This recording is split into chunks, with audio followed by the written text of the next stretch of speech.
Rero mu izina rya Imbuto Foundation twishimiye kuba uyu munsi duhuriye hano kandi tubashimira ko mwakiriye ubutumire bwacu. Turashimira abahanzi kuba babashije kwitabira uyu munsi. Iyo wageze mu mbuto turakomezanya. And I want to connect first of all on the whole idea of when you realize that actually a talent can feed you but you have to be very strategic. Tugurisha aho turiho. Mbere yuko ugurisha indirimbo cyangwa se igishushanyo, ugurisha wowe. Abo turibo nk'abahanzi nibyo tugurisha. Umuhanzi afite ubuhe burenganzira? Afite uburenganzira ku gihangano cyiwe. Ubwo burenganzira rero busabute. It is the right production, it is the right to communication to the public, it is the right to adaptation.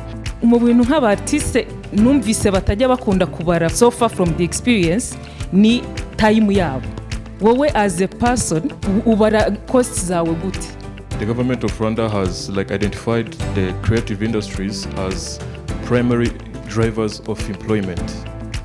Imbuto imaze imyaka myinshi cyane ikora kuri no project with the ministry hamwe n'abandi ba partners, so ibintu bizagenda bikomeza. Aya mahirwe niba muyabonye muyafate n'amaboko yombi kubera yuko nta bandi bana bayakorewe.